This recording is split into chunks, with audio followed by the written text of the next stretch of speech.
మన దాయాదికి ఆ పేరు ఎలా వచ్చింది? భారత్ నుంచి విడిపోయిన తర్వాత దానికి పాకిస్తాన్ అని పేరు ఎవరు పెట్టారు? ఎవరికి ఆ పేరు పెట్టాలన్న ఆలోచన వచ్చింది? లండన్ రోడ్ల మీద ప్రయాణిస్తున్నప్పుడు ఒక విద్యార్థికి వచ్చిన ఆలోచనే ఆ దేశానికి పేరుగా మారిందా? పర్షియన్ భాషలో పాక్ అంటే ఉన్న అర్థం ఏంటి? పాకిస్తాన్ అని నామకరణం చేసింది ఓ భారతీయ విద్యార్థిన? నేడు ప్రపంచ పటంలో ఒక ప్రత్యేక దేశంగా ఉన్న పాకిస్తాన్ పేరు వెనుకున్న పెద్ద చరిత్రను తెలుసుకోవాలనుకుంటే లెట్స్ వాచ్. ప్రపంచ పటంలో ఒక ప్రత్యేక దేశంగా ఉన్న పాకిస్తాన్ నామకరణం వెనుక పెద్ద చరిత్రే ఉంది. దేశ విభజన సమయంలో ఏదో హడావిడిగా అనుకోకుండా ముస్లిం పెద్దలో లేక పెద్ద నాయకులో పెట్టిన పేరు కాదిది. బ్రిటిష్ పాలన కోరల్లో నుంచి విముక్తి పొందుతున్న సమయంలో భారత్లో ఉన్న ముస్లింల కోసం కూడా వేరే దేశం ఉండాలని బలంగా కోరుకున్న ఓ భారతీయ ముస్లిం విద్యార్థి ఆలోచనకు ప్రతిరూపమే పాకిస్తాన్ అనే పేరు.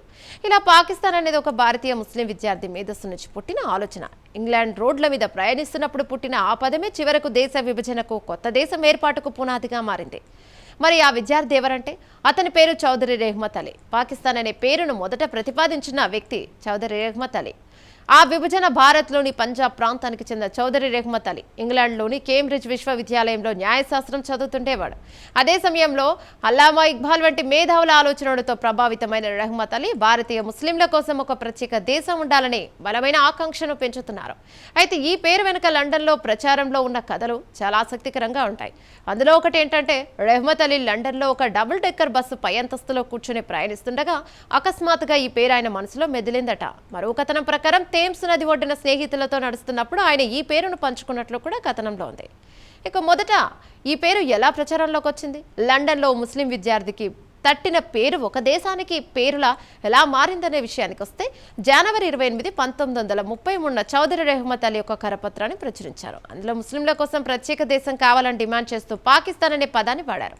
అంతకుముందు 1928లో ఒక జర్నలిస్ట్ ఈ పేరుతో వార్తాపత్రిక కోసం అనుమతి కోరినప్పటికీ రాజకీయంగా ఈ పేరును ఒక దేశం పేరుగా మార్చిన ఘనత మాత్రం రెహ్మత్ అలీకే దక్కుతుంది. ఒక విద్యార్థి మేధస్సులో పుట్టిన చిన్న పదం 1947లో ప్రపంచ పటంలో ఒక కొత్త దేశం ఏర్పడడానికి కారణమైంది. కేవలం అక్షరాల కలయికగా మొదలైన ఈ పేరు చివరకు చరిత్రనే సృష్టించింది.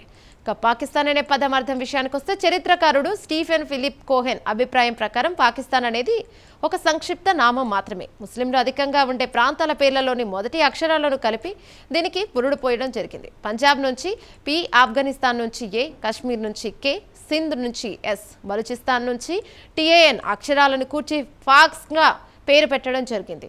అయితే ఇది ఉచ్చారణకు వీలుగా లేకపోవడంతో పలకడానికి సులభంగా ఉండడం కోసం మధ్యలో ఐ అనే అక్షరం చేర్చడం అది పాకిస్తాన్గా మారింది. అయితే పర్షియన్, ఉర్దూ భాషల్లో పాక్ అంటే పవిత్రమైనది అని అర్థం. అంటే పాకిస్తాన్ అంటే పవిత్రమైన ప్రజల భూమని అర్థం. ఇక మొత్తానికి ఓ భారతీయ ముస్లిం విద్యార్థి లండన్ వీధుల్లో తిరుగుతూ తమకంటూ ఒక ప్రత్యేక దేశం ఉండాలన్న ఆకాంక్ష ఫలితమే నేటి పాకిస్తాన్.